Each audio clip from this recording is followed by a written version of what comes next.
Hi, everyone. I'm Charlene Leo, professor in the Department of Art. Thank you for joining us tonight at the University of Oregon, which is located on Kalapuya Alihi, the traditional indigenous homeland of the Kalapuya people. And following the indigenous protocol of acknowledging the original people of land we occupy, I'd like to extend our respect to the 9 federally recognized indigenous nations of Oregon and to the tribes who have ancestral connections to this territory, as well as to all other displaced indigenous people who call Oregon home. So Kate McNamara, our visitor for tonight, is a curator and educator based in Providence, Rhode Island. I met Kate several years ago in Los Angeles at a gallery event, and I just loved her artist focus, energy, and enthusiasm for art and conversations with artists. I'm so pleased to have her here. She's been really very busy meeting our students, our faculty, and seeing art spaces in town. We're gonna head up to Portland. Kate wears, what do we say? You wear many hats. You have lots of projects going on. She currently holds the position of executive and creative director of My Home Court, a nonprofit arts organization working with contemporary artists to revitalize city parks. She's a curator at Providence College Galleries, an administrator at Interlace Grant Fund, a visiting critic at Rhode Island School of Art and Design and Sotheby's Institute of Art. And she also recently launched KMN Projects, an alternative art program in Providence. Tonight's lecture is made possible by the Gilkey Foundation. Please join me in welcoming Kate. Thank you.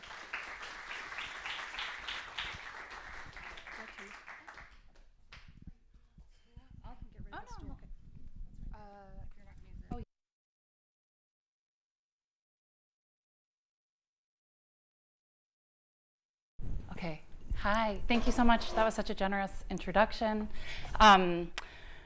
Thank you so much for having me. And Charlene, you've gone out of your way and put so much effort into my really busy days. So I so appreciate that. And Wendy, thank you so much for organizing and really making me able to be here physically. It takes some work coming from one side of the country to the other in kind of pandemic moments. So thank you. And thanks to all who I've met with. This has been such a robust last 24 hours. Thank you for having me and letting me be a part of your community and kind of dip in. I'm a curator and educator based in Providence, lands that are within the ancestral homelands of the Narragansett Indian tribe. As Charlene I'm sorry, I'm just making sure this works. Oh, wait. Sorry, one moment. Okay. As Charlene pointed, I wear many different hats and have worked in a range of different spaces, from museums to university and college art galleries, and in an education capacity and curatorial, but have really enjoyed my last 5 years in Providence wearing those hats and really getting a sense holistically of a community that has become really central and important to my practice as a curator. So because I have been going over time in all of my other opportunities, I'm kind of sticking to some notes, but we'll try and branch out, so bear with me. And I'm running this new space that Charlie mentioned, KMN Projects, which has just had 2 shows, but I want to speak to it because I'll speak a bit more about this language of alternative and what that means. And there seems to be actually a really rich history of alternative here in Eugene. And I know I'll learn more tomorrow at Portland. But I like the flexibility of alternative as a strategy, and an idea of a project space as something that is both a site as well as a hub for community and ideas. It's something that is nimble and reactionary. It was nice, Jens, I did the 5-minute interview, and it was a question about kind of trends and curating, and somehow it turned into this larger language of institutional lag, right? Like museums, which are so important, but sometimes are planning projects 3 to 5 years in advance, and you can tell on occasion, right? Like language has shifted, and so programming them becomes really important. So I like the idea of flexibility and being reactionary and really thinking about meeting a contemporary moment. Also, I work within and outside of institutions. I'm working on a small show in right now in Providence, but with a Los Angeles-based artist named Cami Staros, who's a really wonderful ceramicist, and working on a larger, we're calling it kind of an unsurvey survey with the artist Polly Afflebaum, which will take place at the DeCordova Museum in Massachusetts in 2024. So I'm in one of those situations, kind of working towards a larger project that hopefully still meets the moment. I teach, and that is incredibly important for me. I know you are here, some of the MFA students, right? Like you're here in this teaching program. Teaching informs every facet of my work. It is really never secondary or an afterthought to my curatorial endeavors. And I co-administer this Providence-based artist grant, which is just in its second year, and I oversee this public art nonprofit, which rehabilitates public basketball parks and commissions murals from national and international artists. I just had the pleasure of working with a Providence-based artist named Lois Harada, and next year we're really thrilled to be welcoming the artist Sanford Biggers, which kind of feels like a coup for a small city like Providence. Every other year, we work with someone local. Providence, for those who don't know, is in a tiny state, Rhode Island. It's about 3 hours from New York City, an hour from Boston. Boston and New York often have a lot more funding, and so it's important for me as an arts administrator to create opportunities for artists and to really create opportunities for cultural workers to stay and to flourish. So each of these roles really collaborate, inform, overlap a range of ecosystems and ways of engaging with creative and curatorial practices. I feel really comfortable in this multi-layered role, and again, this language of nimble, flexible, responsive, which I think fall into this larger language of staying with the trouble. So this language of alternative, my interest and investment in the curatorial field really grew from this inquiry into the alternative and alternative histories, imagining futures, creating visibility for artists and ideas that have been overlooked or left out of larger narratives or conversations, as well as building infrastructures in which to engage, inform, and support surrounding communities, both immediate and beyond. A little bit more about my background. I think this desire to support living artist practices and communities really has led me through a number of different positions at museums like MoMA PS1, which you see pictured on the top left. These are all New York spaces. Participant Inc., which is an alternative space founded by an incredible curator, Leah Gangitano. If you ever have a chance to cross paths, she is an incredible supporter of artists. And I also started my first project space with 3 other collaborators called Cleopatra's in Brooklyn in 2008, which was, we signed a 10-year lease, so it was a 10-year project. And there were 4 of us, so people could kind of cycle in and cycle out. And it, again, was one of those flexible spaces that hosted a range of different ideas through more formal exhibitions to symposia, lectures. It was a site for experimentation and opportunities for artists who may not be able to engage with certain practices in a more formal setting like a museum or a for-profit gallery. And that was an exciting project that probably has really seeded a lot of other ideas, particularly in this new project space, KMM projects. But thinking about sites for hubs for alternative programming and visibility. And I think alternative can look and mean many different things.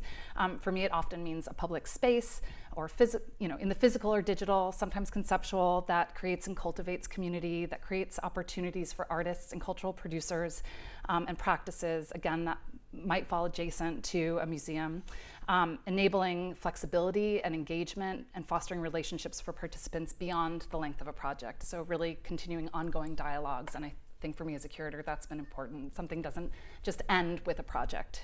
There's caretaking, stewardship, which is, the root of cura, curate. I also think about friendship in that realm, and I mention this because, again, I think this applies to the exhibition that I'll present a bit more on. That's really taking the name of Staying with the Trouble, and speaks in particular to what it means to stay with the trouble for me.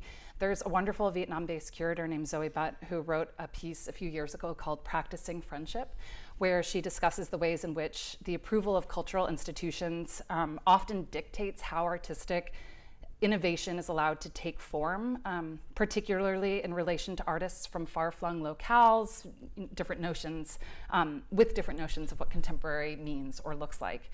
And to combat this, Zoe considers the critical role of friendship as this way, and thinks about ways that friendship sustains the development of artistic languages and forms, and how it can provide political autonomy with a powerful organized presence.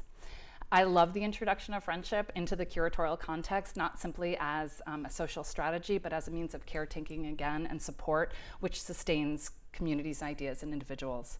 And I think the simple notion of friendship falls into a vocabulary of alternative as it goes up against these like neoliberal impulses that facilitate an art economy. Friendship spills, and I really like thinking about this idea of spilling, but spilling into strategies of the tentacular or rhizomatic, which are terms that will come up a few times throughout this conversation, and creating new family that's valuable beyond profit and use. So for today's lecture, which I do hope turns into a conversation, these are formal settings, and if we could, I would kind of have us all in this round table. So also feel free to intervene, but I know there will be opportunities for questions and answers and maybe cultivating a larger conversation on the other side. But I will be presenting on a recent exhibition which I organized that threads together a handful of these ideas, engaging contemporary strategies for survival through empathy, and love. It sounds cheesy to say that out loud, but it's true. The exhibition really came through readings that I was giving to my students and artists that I was already engaged in long conversations with, and maybe that falls into this practicing friendship or exchange kind of symbiotic space. Oh, sorry, I don't know why this is in here, but this is a wonderful artist, Paula Wilson, who I'll be working with in a project we did in Los Angeles. But that is beside the point. So I have learned today and yesterday that many of you are very familiar with this text, Staying with the Trouble, and Donna Haraway. So I don't want to go too into it, but I do feel like it's important to introduce kind of the 5 writers and texts that have been that inform this exhibition and that have really taken up space on syllabi that I've been engaging with. Hopefully I'm not being repetitive, and I can kind of glean some of the ideas specifically in a text like this, which is lengthy and robust, in ways that might connect with you or your practices.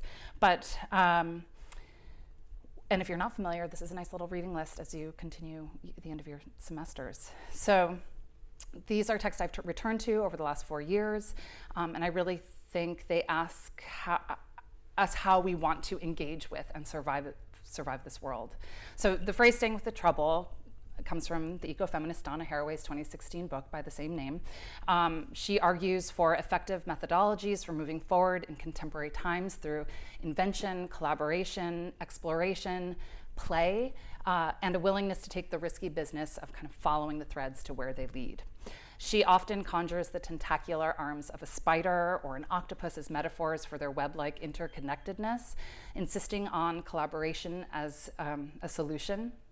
And this collaboration demands that we join forces and make new kin in order to rejuvenate spaces that allow species continuance and their possible flourishing. I love this language of the tentacular, especially in relation to the term rhizomatic, thinking root vegetable versus linear progression.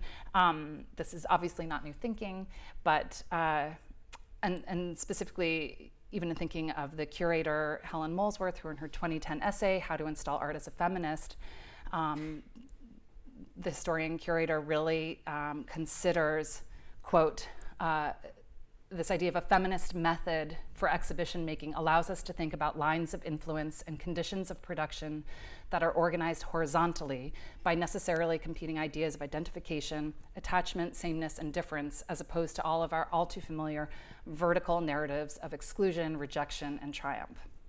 So as an alternative to chronological installation and thematic exhibition methods, Molesworth really proposes a generational model based on the idea that women artists form intergenerational alliances. And like the earlier mentioned Zoe, but who calls on friendship, I think Haraway also takes this these are tentacular strategies, and Haraway takes the strategy outside of the institutional context and demands that we tell new stories in order to create new worlds and to make trouble. Again, Haraway insists that humans stay with the trouble of learning to live well with non-humans through practice-based approaches to learning to care for non-human others. This has come up a couple of times with different faculty and students whose work is kind of considering these same ideas. This echoes very critical ethos found throughout many indigenous knowledges, philosophical practices, and modern science. The language resonates for me on many levels, and I believe feels hopeful. I'm an optimist. I feel like I have to be. And for me, this is a glimmer of hope in the face of disaster. To stay with the trouble means a reconsideration of how humans operate in space and in relation to one another. And it calls for, again, this collaborative word, which I'm probably going to say way too many times, but collaborative approaches to learning to live and die together on a damaged Earth. To stay with the trouble is a call for new stories through acts of joy, empathy, co-authorship, collaboration, and invention, with the aim to redefine family and economies in the here and now rather than to mourn the future preemptively. I think it's all too easy to slip into a dystopic mindset and much harder to kind of flex a utopic muscle. I believe this is a core reading for most people entering, so you're all very familiar with this. I feel like a whole class could be taught based on the recent MacArthur awardee and Potawatomi Nation citizen, Robin Wall Kimmerer's incredible book, Breeding Sweetgrass, which was published in 2015, which brings the lens of possibility through indigenous wisdoms, scientific knowledge, and really ultimately the teaching of plants. The work examines modern botany and environmentalism through the lens of traditions and cultures of the indigenous people of North America, and explores the connection between living things and human efforts to cultivate a more sustainable world. Like Haraway, Kimmerer insists on the necessity for humans to look to plants and animals as our oldest and wisest teachers. She insists that we must learn to listen to their voices, again, for mutual healing and mutual flourishing. Again, this idea of collaboration, which is something Kimmerer firmly stands for, humans must humble themselves and listen to the land. And at one point in her book, she writes of the extraordinary collective behavior of trees and says, what happens to one happens to us all. We can starve together or feast together. All flourishing is mutual.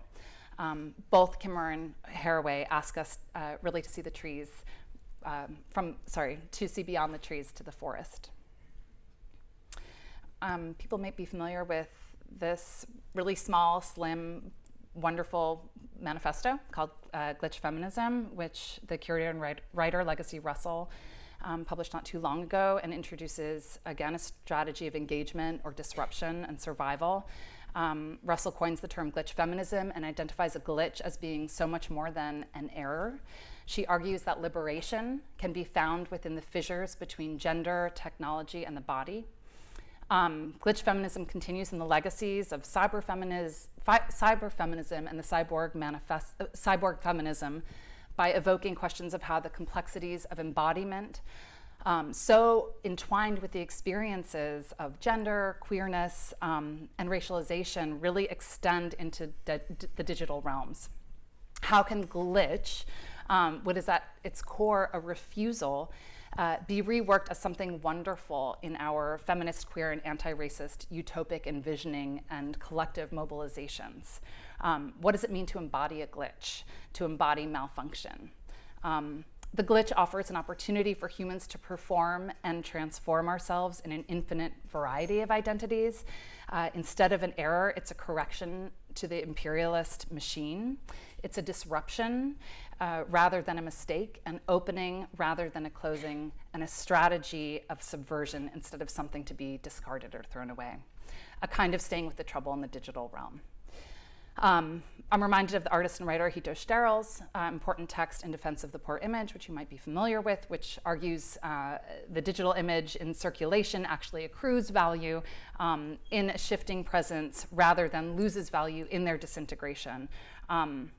This is absolutely connected, I think, to the idea of the glitch, performativity, and perhaps a technological imagining of what the tentacular might look like. To embrace glitch as failure, as refusal, is to move towards possibilities of other ways of being, worlding, and collectivity beyond the logics of the gender binary, capitalism, and neoliberalism. We're almost through the reading list. The infamous sci-fi author Ursula K. Le Guin's 1986 essay, The Carrier Bag Theory of Fiction, tells the story of human origin by redefining technology as a cultural carrier bag rather than a weapon of domination. She really disputes the idea that the spear was the earliest human tool, and in proposing that it was actually a receptacle, she questioned the spear's kind of more phallic, murderous logic, right? That tells the story of and instead tells the story of a carrier bag, or a tote bag, as we see here. In this empty vessel, early humans could carry more than could be held in the hand, right? Therefore, they could gather food for later. Thinking about sustenance, time becomes different in this framework. The theory completely shifts away from the way we look at humanity's foundations, from a narrative of domination to one of gathering, holding, sharing. Le Guin's carrier bag is a method of storytelling, but unlike this linear spear and heroic hunter story, and unlike the kind of linear way that we've come to think of time and history within a Western construction, the carrier bag is really just a jumbled mess of stuff. I think one thing is entangled with another, The carrier bag is a story that lacks heroes, but is a collective. It's not an individualistic endeavor. I'm just going to take a sip of water. Okay. So I love thinking about this bag as a point of origin, as well as almost like Mary Poppins, right? Like you're pulling out imaginary solution and real solutions, like solves, distractions, nourishment. And the bag is suspended in time. Its contents can meet the moment, and it can also provide sustenance or substance long term. So that's where this time piece comes in. And I think through this, you can see kind of where Haraway, Kimmerer, and Russell are really in direct conversation with Le Guin, calling upon this anti-linear, tentacular collaboration and reinvention, what I would call alternative relations and world-building modes of survival. Finally, a book that I'm sure everyone's familiar with, Moten and Harney's book, The Undercommons, which for me never seems to get old.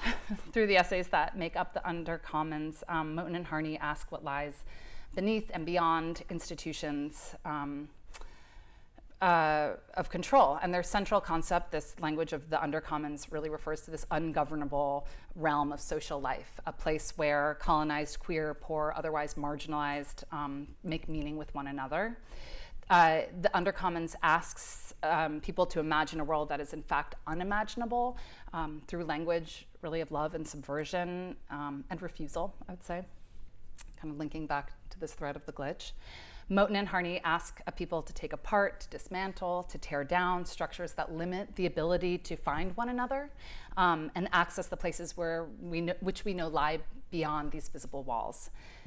There's a wonderful introduction by Jack Halberstam who states, quote, "We cannot say what new structures will replace the ones we live with yet, because once we have torn shit down, we will inevitably see more and see differently and feel a new sense of wanting and being and becoming." Collaboratively, I really think these texts provide a sturdy structure and range of strategies in which to consider what it means to stay with the trouble, what it means to make trouble, what it means to trouble something, which is a really risky endeavor, and one that requires imagination and mindfulness. So that is a nice little undercurrent or structure to then look at this exhibition, which took place at Tufts University Art Galleries in 2021, and included work by the artists Judy Chicago, Youngjun Kwok, MPA, Lynn Hirschman-Leeson, Ellen L'Esperance, Joydy Manaya, Cauleen Smith, Faith Wilding, and Carmen Winant with Carol Osmer Newhouse. I know we'll speak about Carmen a little bit, but many of you got a chance to spend time with Carmen earlier in the semester.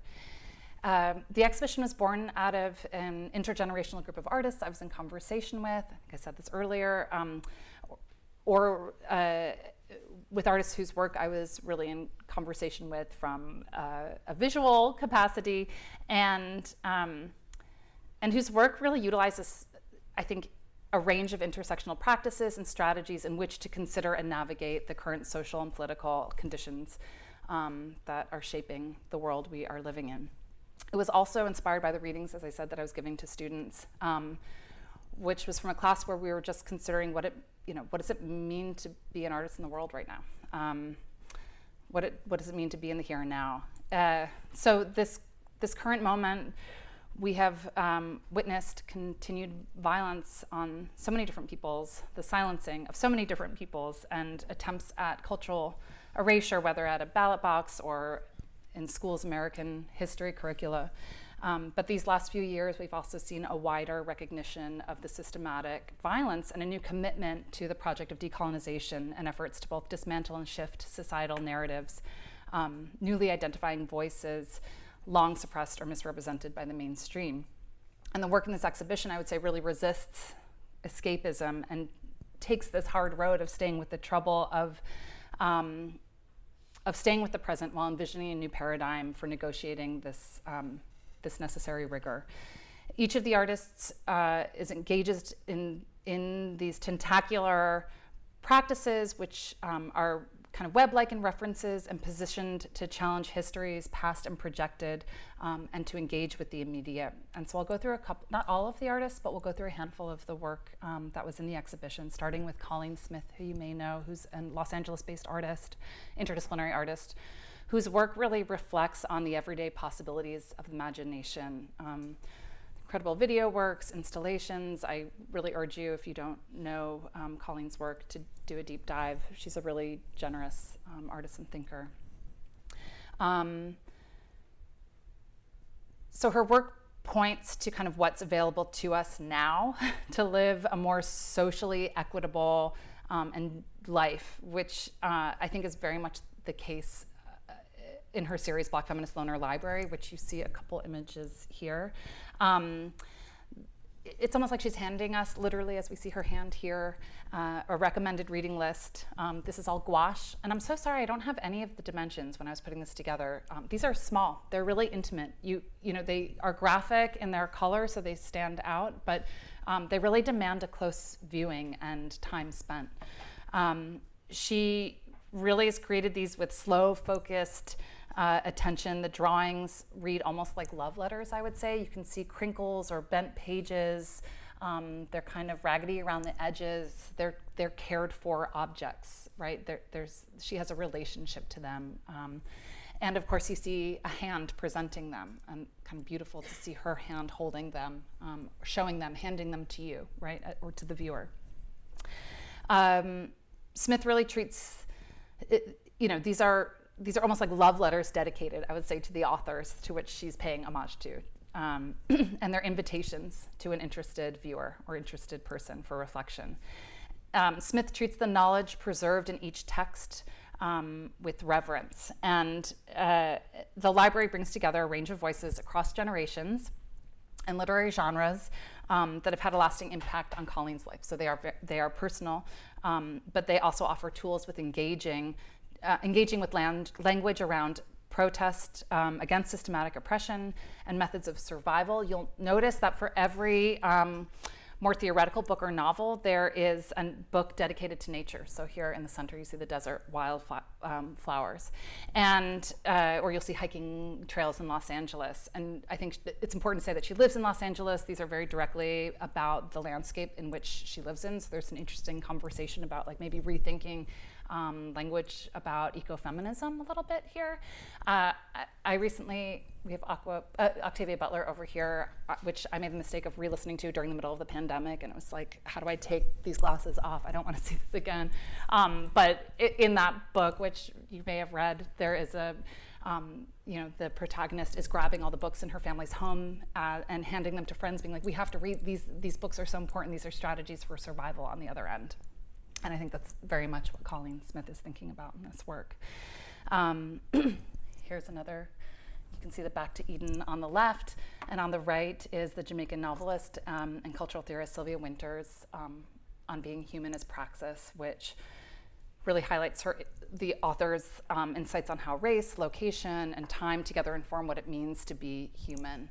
So there are these wonderful collaborations. What was nice to think, there are many of these. This is an ongoing project. So I was able to make a selection of work, and we had 7 in the exhibition that I think really showed a range, again, between ideas that the artist was thinking about that get communicated in relation to one another as you see this kind of bookshelf line up.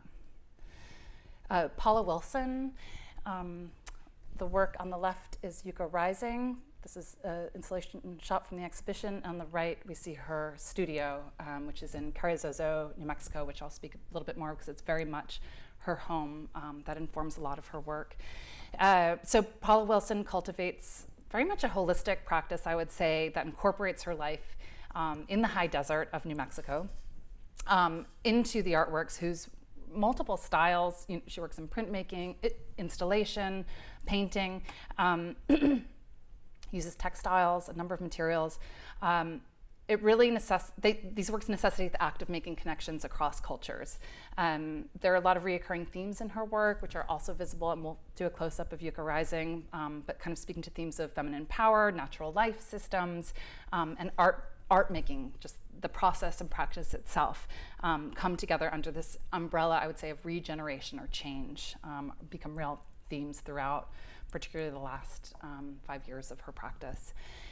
Wilson's life in Carrizozo, New Mexico, which some faculty have visited here, it plays an incredibly important work in her art. She and her partner run a studio program that they call MomaZozo, and they help run an artisan residency program called Carrizozo. So there are people kind of coming in and out of these spaces, which I think those ideas get cultivated and utilized in her work as well, but life and art are very much intertwined for this artist.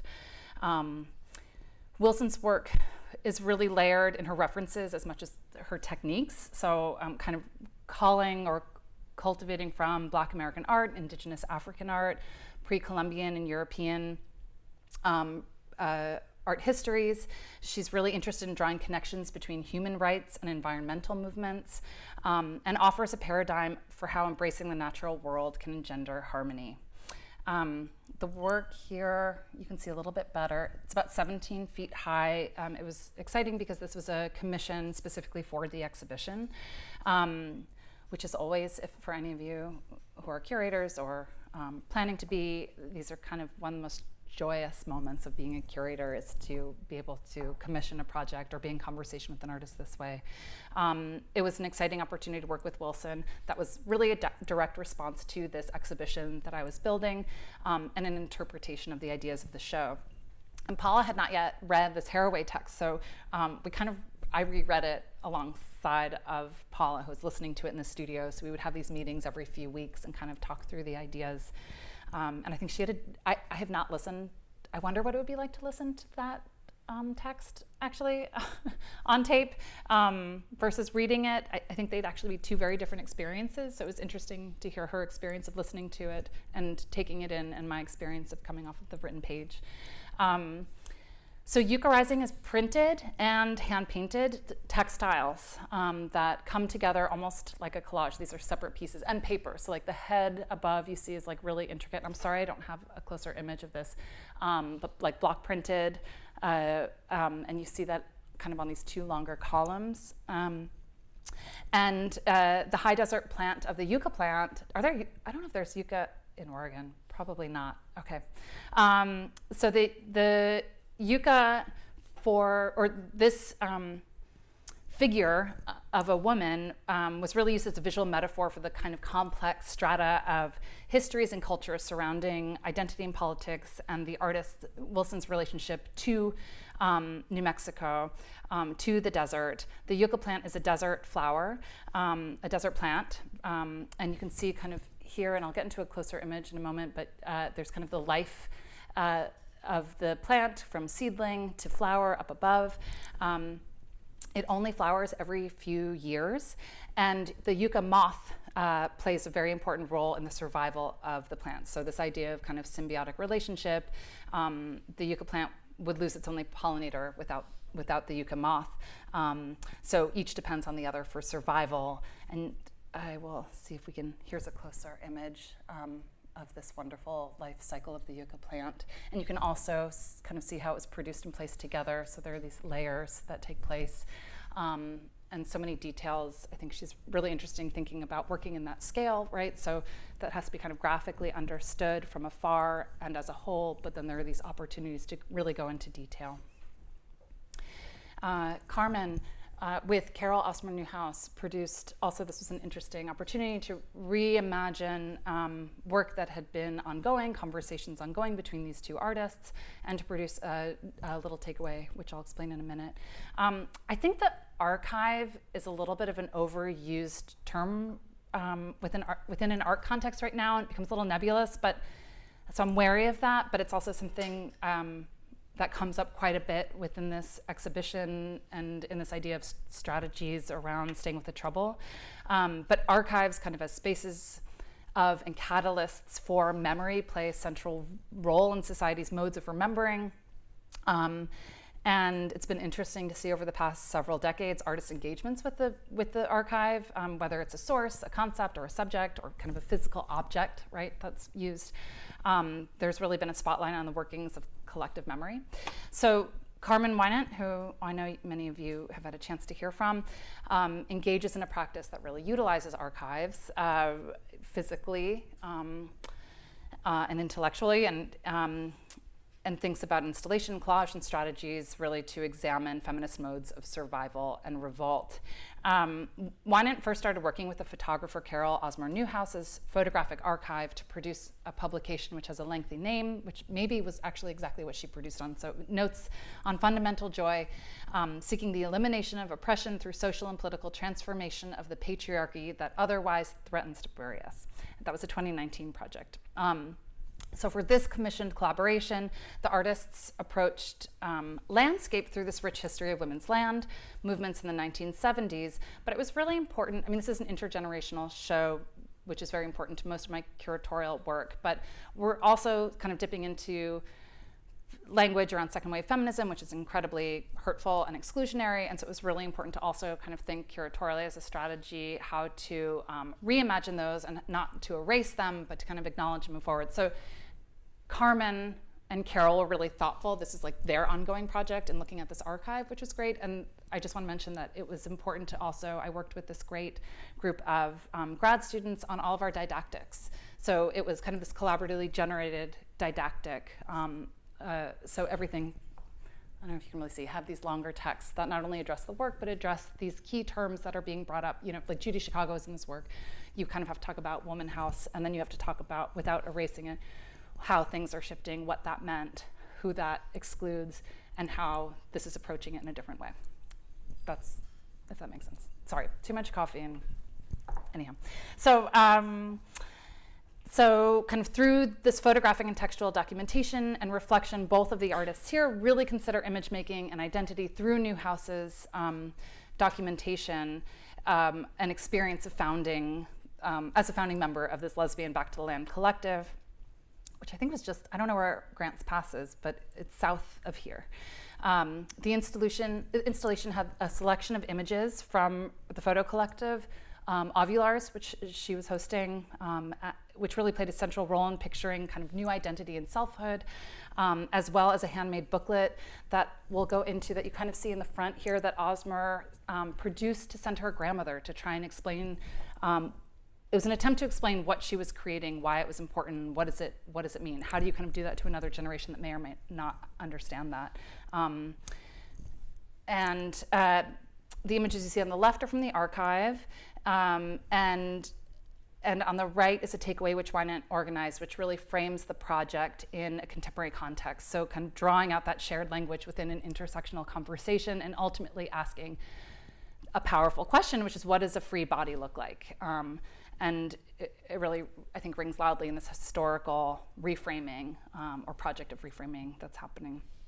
And the importance of photography as both an art practice, but a record of a wildly alternative experience at the time. And it's really a reminder of the ways in which we might picture ourselves building new worlds, and kind of like this marker of an attempt at building that new world. This happened, here we are. This is this really beautiful, I think you can kind of read it. These are two images from this like booklet or zine that she made for her grandmother to explain where and how she was living. It's very like sentimental and loving, just thinking about language, like, you know, this handwritten, using different colors, these hearts. It's very sweet and earnest of just trying to share something with someone who,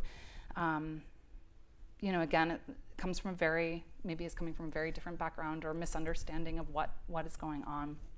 But I love the handwriting. I love this, like, you know, patched in, glued, black and white, hand-cut photos of her new home and community. You see Carol here in the turtleneck over. You know, I often wonder if it's possible to create paths of inclusivity for multi-generations to kind of collaboratively stay with the trouble, and acts of storytelling keep coming back as, or returning as this like key strategy. So I love this as a small story. Ellen L'Esperance, Portland-based artist, some of you may know. Also really calls from the archive, and particularly in this project. There's an engagement with activism that informs her painting practice, centered on attire worn by women-identified demonstrators, cultural figures, and warriors, sourced from photographs and historical archives. She's been collecting images, so for this project specifically, from this, the separatist feminists of the Greenham Common Women's Peace Camp, which was formed to protest the US nuclear armament in Berkshire, England, which enlisted over 30,000 members for over 2 decades. The Greenham Common protesters were part of a loosely organized peace group called Women for Life on Earth. And the proposed placement of these American missiles on British soil was the impetus for this protest group. And the protesters engaged in nonviolent direct action through knitting mostly, and wearing sweaters that really communicated with one another. So you had like rainbows, peace signs, starry skies, battle axes. There were different like languages that were being communicated through these designs. And this inspired the initial images of L'Esperance's larger project into this. She's since published actually a small book with all of the images that she's found, which is pretty remarkable. Some images are much clearer than others. So L'Esperance translates the reference photographs first through American symbol craft, which is the American language of knitting pattern, and we'll go to a close-up in a minute, and then to kind of these detailed, carefully painted gouache designs on paper. By translating the sweaters into knitting patterns, her work is not merely an act of remembrance, but also a means of exploring a culture that really remains very active, and invokes kind of an intimate experience of what is lived and worn. Here, this is an image from the archive on the right. And here we see a painting with a bit more detail on the left. It says, "Will there be womanly times?" on this sweater. And just interesting, L'Esperance was a knit pattern designer for Vogue. So that's a skill that's really been reappropriated for her, that becomes a motif or a laborious mode of kind of communing with a lot of her painted work. Joydy Minaya, who came up in a few different studio visits. This is the second to last work. I'm wrapping it up. This is hashtag Dominican Women's Google search, where again, the archive is utilized as a strategy to really unravel, reimagine, and kind of form glitches, I would say. Minaya is a multidisciplinary artist who is both, lives in the Dominican Republic and in New York, grew up kind of in both places, is really thinking about transnational identity, and is very invested in destabilizing historic and contemporary representations of an imagined tropical identity. So the term tropical is something that she uses a lot in camouflage as well, will come up quite a bit in her more recent series of works. So she uses this tropical as a critique of colonialism and as a means to locate and really reclaim agency. Minaya's work considers the Western construction of tropicality and the West's kind of caricatured expectations of the tropical people. And by that, you know, Filipinos, Hawaiians, Dominicans, Puerto Ricans, Jamaicans. I mean, there's a real range of people that kind of get flattened under this language of tropical. You know, very rich and different, very different histories that are kind of clustered under this umbrella of like an othered identity. And for all the differences between these places, a unifying theme among them is their shared histories of Western colonization. So historically constructed by these colonial desires, the tropical now becomes this universal ready-made, decorative, interchangeable, kind of like disposable branding. Hawaiian t-shirts you might find at a store, like a gift shop or something like that. The patterns really perform in this exploitative botanical archive of Western imperialism. Minaya's installation in the exhibition had these large cutout images of body parts culled from literally a Google image search of Dominican women, which resulted in these very low res, I think you can kind of see, representations that are these, you know, exotic fantasies, expressions or kind of clothing, bathing suits. And Minaya's treatment of the cutouts paired with panels of actual found materials this is harder to, it's not as legible actually in an image, but some of these, like the top right is kind of a cutout of fabric from a found Hawaiian, t-shirt, become these kind of textile collages, and I think destabilizes, shifts this contemporary representation of an imagined tropical identity. I also just want to point out there's a very clear choice that these are broken down, kind of corrupted, pixelated images, this idea that they've been shifting and moving and circulating with some frequency, and how that might relate to a notion of glitch feminism. They get kind of re-empowered in this other context. The glitch kind of adds not only a performative disruption, but also references the artist's hand. Manaya's processing of the reclaimed image it really transitions and shifts, and they're all hanging on fishing wire, which you can see above. So each piece is moving, and they've been treated from the front and the back. So you're never getting one full image. It's elusive. Her installation really, it almost creates a third body, I would say, through this coexistence of like the grotesque and the beautiful. Faith Wilding is probably one of the elders in the exhibition who is strangely lives in Providence, Rhode Island. I discovered shortly after moving there, someone I knew from being more on the West Coast or Chicago, educator, a self-proclaimed eco-feminist whose work really addresses the deterioration of the natural world in her lifetime, and specifically in South America, in Paraguay, where she was born. Wilding's practice emerged really at the forefront of the feminist art movement in Los Angeles in the 60s and 70s, and for the last 50 years, Wilding has lived as an activist and artist. She was brought up in a religious commune in Paraguay with very limiting gender roles, and I think that comes out in some of her work and certainly kind of plays into some of the images we see here. She was a co-initiator of the feminist art programs at CalArts alongside Miriam Shapiro and Judy Chicago. Judy Chicago was also in the show. It was really funny because they do not like each other. And Faith Wild, there's a lot of gossip. Faith Wilding was actually featured, we're not gonna look at the Judy Chicago work, but in this, and she was kind of like, oh my God, Judy just wanted the best shot. I was almost set on fire when we were doing this. What does that even mean about, what is feminism? I don't know, it was interesting. It was like, maybe just to have that was like a great snippet. Again, it was really important to point out, and something that Faith Wilding speaks is the shortcomings of second wave feminism, which really privilege cis, white, cisgendered women. And she thinks about this quite a bit and moved away, I think, from the group with awareness of its painful shortcomings and with a desire to participate in more inclusive projects and in an intergenerational conversation. So at the age of 80, Wilding's work continues to really interrogate social and societal narratives, challenging the status quo of kind of art making, life, and politics. These works' biodresses are made of resin, watercolor, and ink that really, they feel like skin. They're papery, but the texture and the sheen, it does feel like this papery, weathered skin. This was the first time they'd kind of come out of a box in many, many years, and they actually really held up, which was interesting, testament to her use of materials. And you can see the contrast of these Xeroxed armor pieces that make up the limbs and the heads of these kind of bodies.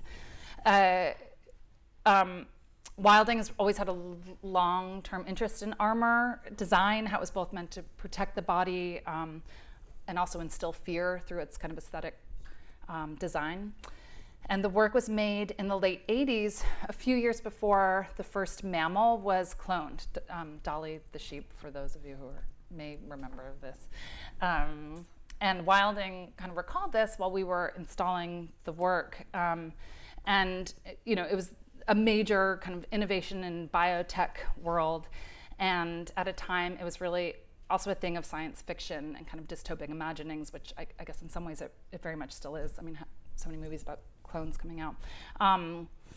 In the 90s, just a little bit more background, she co-founded Sub Rosa, which is a cyber-feminist art and theory collective, which kind of took the form of a reading group, which I think is important to mention, just in her relation, kind of like searching out other ways of connecting, and a bit to kind of thinking about this cyborg or this like hybrid creature. that we see here.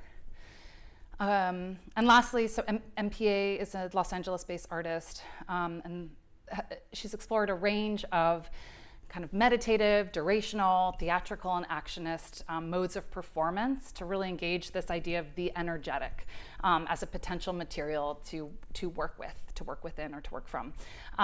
Her performances explore the question of what does it mean, or what is the psychic material for survival. And in 2013, she relocated to the Mojave Desert of California and was really immersed in a broader inquiry into the potential colonization of Mars, which she refers to as the Red Planet. This project was called Red in View, so red referencing Mars. And the inquiry has been years long in kind of research, exhibitions, writing, performances.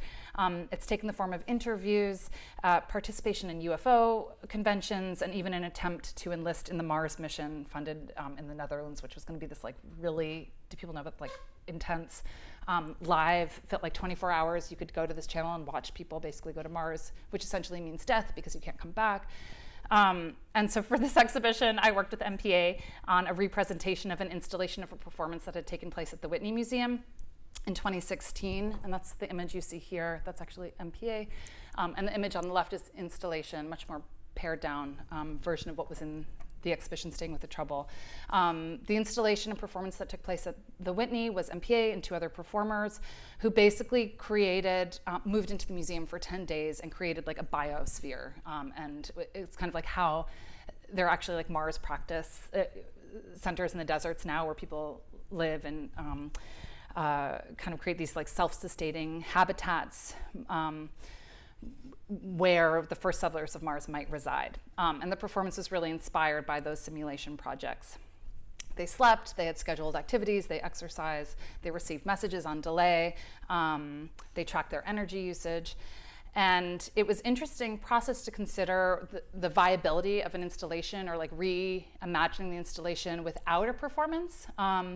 So it almost like an archival installation in another context. And MPA and I had really extensive conversations about how the work might both act as a theatrical restaging as well as an autonomous art installation. And what you see on the left is what we came up with. So it was made up of 3 photographs depicting red Mars. On the right, where you see this kind of like red disjointed photograph, and flickering images of flickering orbits on the left. And additionally, the most complex part of the installation, titled Long Line, is what you see kind of coming out towards you. And it's made up of different pieces of discarded objects that the artist found while taking long walks in Joshua Tree, where she was living at the time. The work really looks at Mars as a place for settlement and a resource for our own planet, as well as a site for possible origin. But MPA's research really considers the unconventional, uses these unconventional ideas of mythology, but ultimately it's thinking about colonization, dominance, and oppression, and trying to kind of create a psychic awareness of a viewer or visitor's body while encountering space. Here's a closer up of Long Line, which is made up of these kind of hundreds of found objects. This was certainly one of the more visually abstract contributions, I think, to the exhibition, but the underlying concepts of world building, storytelling, collaboration, alchemy, I think really contribute to the complexity of what it meant to stay with the Trouble. This project and inquiry of how we might stay in the Trouble obviously goes beyond an exhibition, and a question I would like to think of as a question that many artists, art workers, and humans are tackling right now. Beyond strategies engaged by the artists we just looked at and the challenging ideas proposed by the authors I spoke of, there's been some visible momentum, I think, within institutions to consider this troubling of existing conditions. Museums are being asked or called on to take action in specific and nuanced ways through disruption, reparation, protest, and organizing. Museum staff are unionizing, wage transparency is being flagged, board members are being ousted, and collections and collecting practices are being called out. We've also witnessed protests taking place inside museums. This is a very recent image from Alex Katz's recent opening at the Guggenheim in New York, where activists unfurled 12 red banners stenciled with the words "Women, Life, Liberty" in English and Kurdish, along with a portrait of Mahsa Amini. By confronting complicit histories and giving new purpose to old tools, there is an important public education taking place not everywhere, but enough that it is making it, I think, too loud for others to really ignore. It's also been exciting to see a shift in the curatorial role, right, from cultural gatekeeper to collaborator or co-conspirator.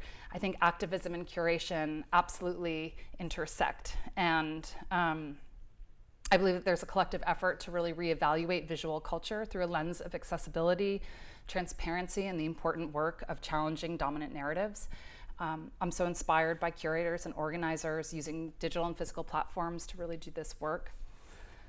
There have also been really quiet interior moments, even seemingly simple gestures that are hopeful. A few months ago, I saw there's a wonderful show of the photographer Donna Lawson at the ICA in Boston, and I was really surprised to see the didactics for each work were these like collectively produced, generated works that brought in voices from local community by scholars and activists, educators, and thinking about locality in an interesting way, and changing hierarchies and taking labor off of an artist, or not privileging the white woman who was organizing the exhibition. I wish I had an image. I totally geeked out at one point and had a ton of images of them and then lost them on my iPhone, so I'm sorry I don't have one. But it's optimistic. It's a small detail, but it feels enormous and optimistic in some ways. So to end, and thank you for bearing with me, this felt like a lot more language than it was images, but there's a wonderful Robin Wall Kimmerer text that is, we need acts of restoration, not only for polluted waters and degraded lands, but also for our relationship to the world. We need to restore honor to the way we live so that when we walk through the world, we don't have to avert our eyes with shame, so that we can hold our heads up high and receive the respectful acknowledgement of the rest of the Earth's beings. I see staying with the trouble not just as an act of resistance, but also as a restorative action. Thank you.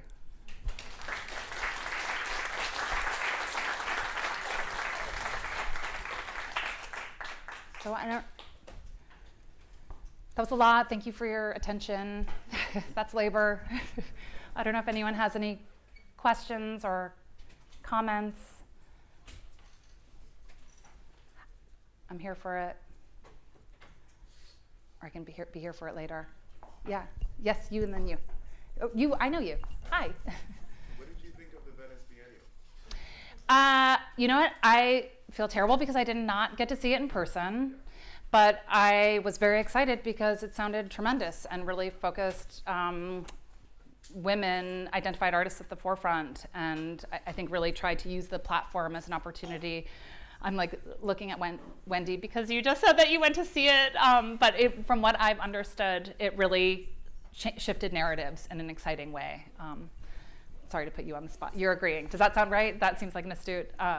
Yeah, and exciting to see artists who I've been familiar with who are suddenly being placed in a conversation, in a relational conversation that provided new context and insight into their work that previously had not been an opportunity to see the work as such. Did you see the exhibition? I wasn't there. No. I saw some work from it. Yeah. It's fantastic. I know, and it seemed like, because there's so many, for those who have been to the Biennale, like there are all of these offshoot exhibitions that kind of take place, and it seemed like there were a lot of exhibitions that were offsite and smaller that were kind of playing with these same ideas, and so emphasizing a range of conversations that took place.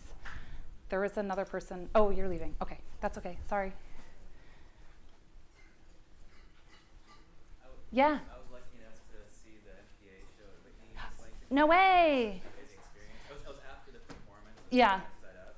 Oh, that's interesting because then, yeah. So. And I was really curious. Like it seemed like having the room be so pitch black, Yeah. dark was like such an immersive part of it. Yeah. And was that ever in conversation for how you installed? Yes. So I can let me see if I can pull the image up.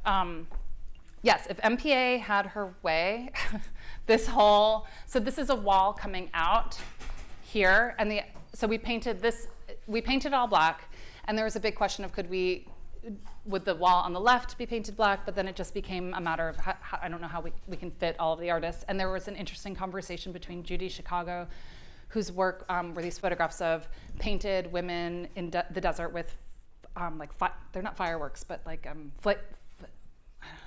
flares, thank you, going off, and that was something we didn't want to miss. But I mean, I've known MPA for a really long time, so I felt comfortable having this like negotiation, navigation, but I think ultimately it would have been in a dark space. Sound, as you know, like there's sound that was a part of that installation. Sound figures pretty predominantly into a lot of her work. And she often commissions and like collaborates with artists to produce like specific soundtracks. And so there's also a conversation at one point if that would work, but there's a wonderful artist, Eugene. As a curator, you end up having to make these different decisions, and luckily MPA was kind of game because it was also, I mean, she's a fairly younger art, I mean, she's had amazing, institutional exhibitions, but is a younger artist in a way that this was the first time of like representing this.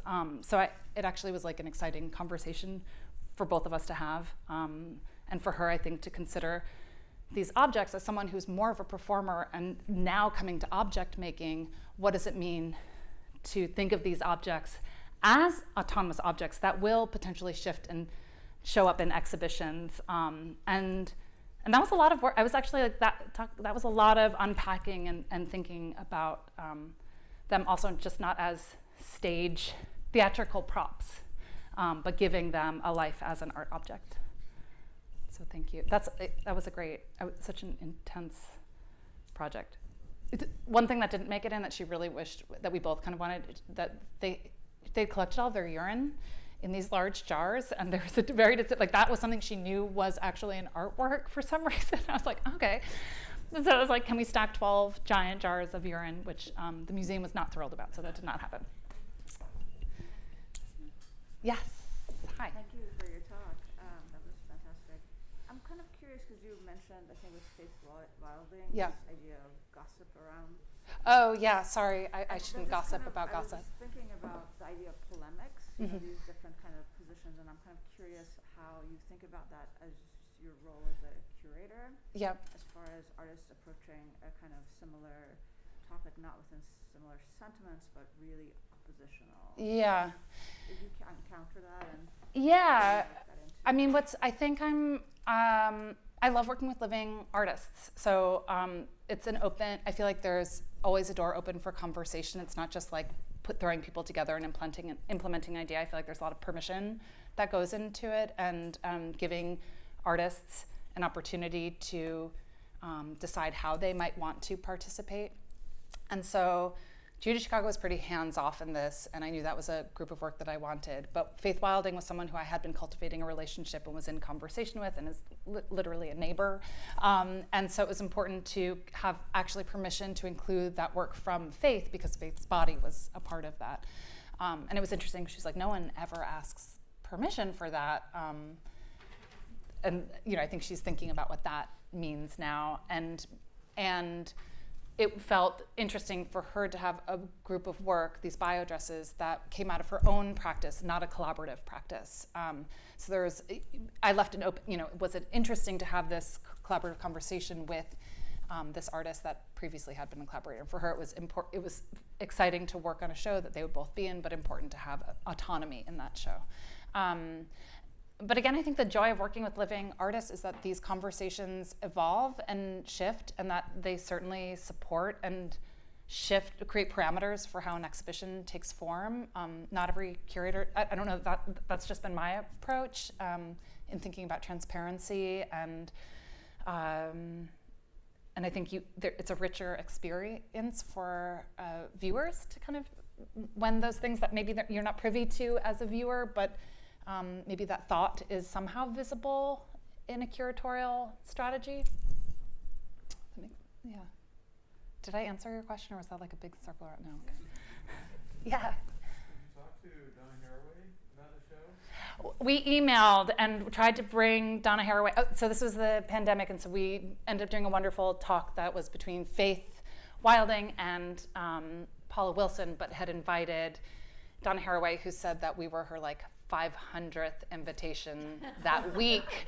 So she gave permission. I didn't want to, I love the phrase staying with the trouble, and there was a permission granted to kind of utilize that, and she was very tickled to know, her work. She loves artists. You know her. Yeah. Oh, I think she's terrible taste in art sometimes, though. Like or you can tell her. But I love her because, you know, if you watch any of her talks, she like will show, she loves artists. And I think that's so important for this creative and science engagement to come together. And I think that for her is a real strategy and way to kind of make literate these ideas. And so she was generous and tickled to have a project that kind of supported her. And this was, oh my gosh, so this had been planned prior to a pandemic happening. So it got stalled, it got shifted into another space, which actually allowed to invite some other artists in, which was great. But then there were like 15 other shows taking place, all using, you know, troubling to this, staying with, you know, because that language was so perfect in this moment of coming together in this unprecedented situation. Yeah, sorry, I sound like oddly emotional, and I don't mean to be. But yeah, and yeah, she's just funny. I mean, I'd love to have a conversation with her about what artists she's looking at and thinking about. But she has some older work that's the way I'm like, I mean, I get it, I like it, but I'm like, there are other artists who are thinking about this. Yeah, hi.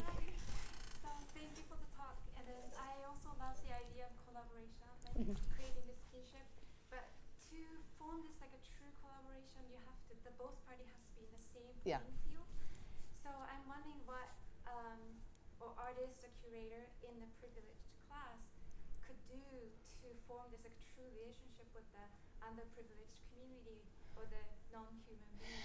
I think that's where I really love this Vietnam-based curator, Zoe Butt, and this idea of friendship as a curatorial strategy, as something that like can make, she speaks explicitly, and this is amazing. If I can, I'll send links around to maybe Charlene can share, but this text she speaks about leaving the institution because the institution, she was working at a New York museum, and leaving it because there was a desire to keep everybody kind of separate, even her colleagues, and moving to spending time, going to Vietnam, which is a place that she had been working with artists, had been spending time, and what it meant to put in the time and energy to create a space of trust and understanding, and to let the artists really drive ideas was also a chance specifically to address work that would maybe endanger the artist in a public setting, you know, like really